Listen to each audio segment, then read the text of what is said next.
Salut à tous, on se retrouve aujourd'hui pour parler du FC Barcelone en ce dimanche 5 mai. On commence tout d'abord avec la tenue du Barça pour la saison prochaine parce que normalement la tenue devrait être portée là lors des derniers matchs de la saison. On sait qu'il reste plus que 4 matchs après la rencontre hier contre Girona.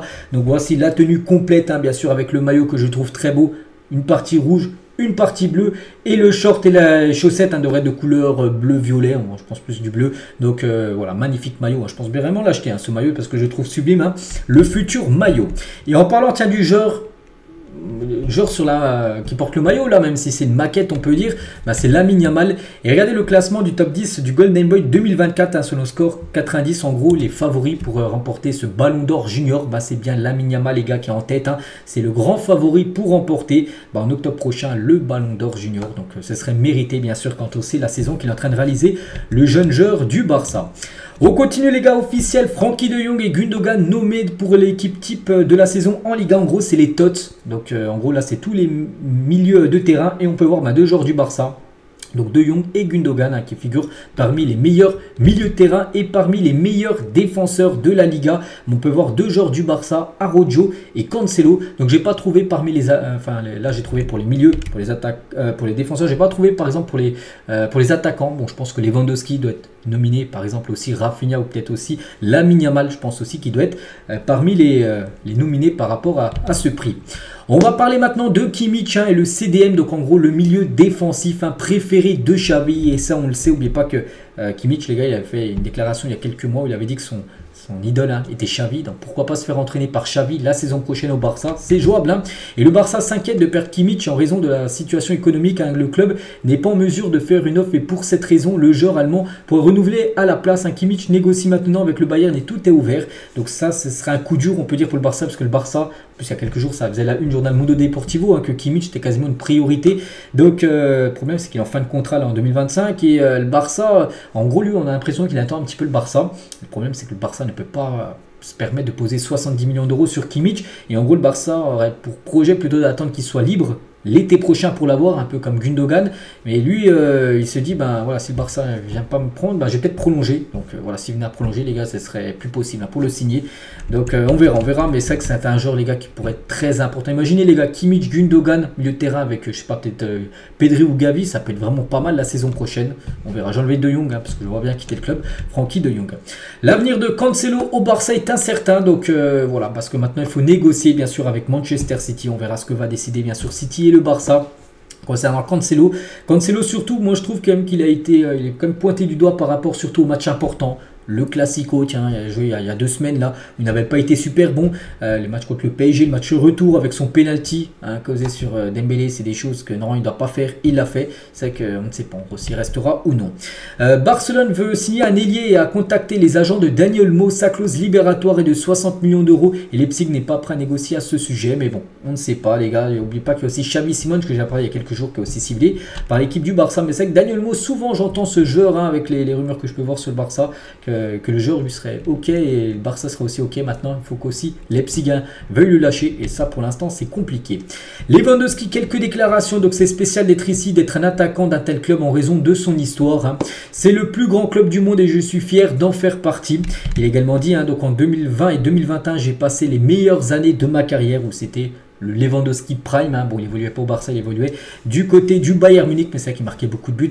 Un ami m'a récemment envoyé quelques statistiques. J'ai marqué 100 buts en 85 matchs sur les 2 années 2020 et 2021. C'est incroyable. Et c'est incroyable quand même que sur ces 2 années-là, 100 buts en 85 matchs qui n'est pas remporté. Le Ballon d'Or, c'est fou. Donc tiens, il parle du Ballon d'Or en 2021 et le prix de Messi, même s'il aurait pu le remporter ce prix.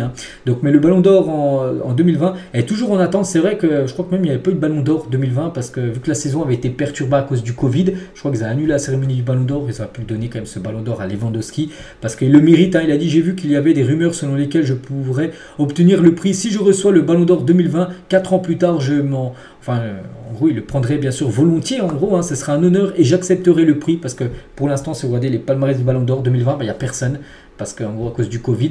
Mais il le mérite tellement, bien sûr, Lewandowski. Donc voilà, il serait content vraiment de le recevoir. Puis je pense peut lui donner, au vu de la saison quand même qu'il a réalisé, l'attaquant polonais qui avait gagné, n'oubliez pas, la Champions League avec le Bayern Munich. Et en parlant du Bayern, son ancien club, Ancelotti, qu'il a côtoyé à l'époque, est un grand entraîneur. On le voit au Real Madrid, les joueurs le suivent aveuglément. Carlo est un gars spécial et génial, qui a toujours beaucoup parlé aux joueurs. Il m'a donné un sentiment spécial, pas seulement la confiance en moi, mais le sentiment que je peux franchir une ou deux étapes de plus dans ma carrière. Et voilà, c'est peut-être pour ça qu'après, il est à sa version prime, après l'ère Ancelotti. Voilà, 2020-2021, parce qu'Ancelotti n'était plus entraîneur du Bayern, et c'est là vraiment où il a été le meilleur, parce que peut-être grâce à Ancelotti, il a passé, on peut dire, une étape, voire deux étapes dans sa carrière. Lewandowski, voilà quelques déclarations de l'attaquant polonais. On continue les gars, donc toujours bien sûr avec le Barça, bien évidemment. Donc le Barça a déjà informé Guido Rodriguez, un joueur du Betis, qu'il était intéressé par sa signature. Le club n'exclut pas de signer Guido gratuitement et Kimmich pour une indemnité. Bon, Kimmich, j'en parlais tout à l'heure, ce serait bien sûr plus compliqué parce que Kimmich c'est payant, mais Guido Rodriguez c'est gratuit. Donc voilà, plus de chances de voir le joueur Guido Rodriguez au club que Kimmich. Mais Kimmich, s'il y a des grosses ventes, là le Barça bien sûr pourra essayer de se l'offrir. Un journaliste il a dit par rapport à Rojo, parce qu'on sait qu'Arojo ne sait toujours pas, il y a quelques jours il y avait une sur Sport, c'était marqué Arojo, la décision imminente, on attend de savoir s'il veut renouveler, partir, rester, on ne sait pas.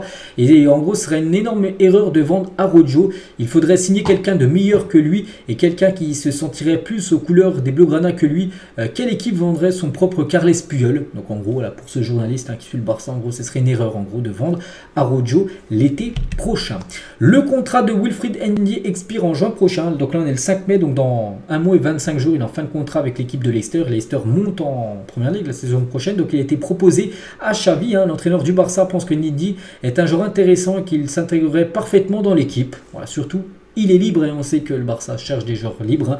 Donc voilà, ce joueur Wilfried Ndidi, on se souviendra de son nom quand joueur. Ça peut être une option en gros pour le club.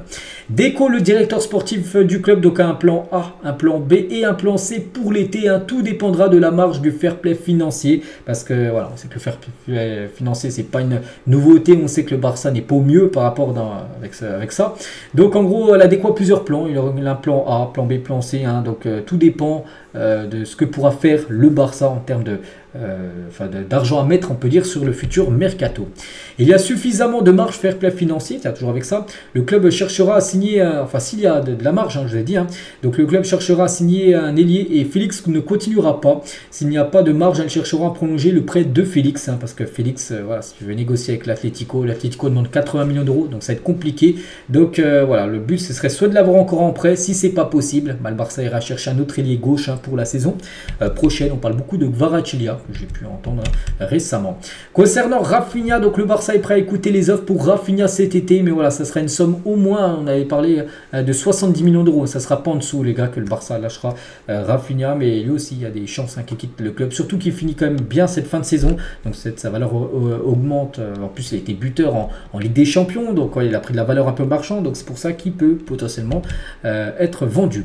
Fatih les gars ne fait pas partie des plans de Barcelone, et le club va tenter de faciliter son départ, donc ça se confirme, on a parlé je crois la semaine dernière les gars, c'est vrai que Fatih les gars il y a très peu de chances qu'il revienne du côté du Barça. Après il peut revenir de son prêt, mais en gros il sera certainement pas conservé, il sera de nouveau soit prêté ou vendu à une autre équipe. Et on finit aujourd'hui les gars avec Baldé sur son compte Instagram portant un maillot de Xavi Simons, donc voilà, Xavi Simons, ancien joueur du Barça, et en plus le joueur on a parlé il y a quelques jours aussi qu'il pourrait peut-être faire son retour au club, donc voilà, Baldé on lui souhaite toujours un bon établissement, n'oubliez pas qu'il devrait être prêt pour l'intersaison du côté, la pré-saison qui se déroulera aux États-Unis. Donc voilà tout ce qu'il y a à dire aujourd'hui. J'espère que ça vous a plu. On se retrouve demain lundi. On parlera bien sûr du résultat d'hier, comme on le fait chaque lundi. Et voilà. Et moi je vous laisse. Je vous souhaite un très bon dimanche et à demain.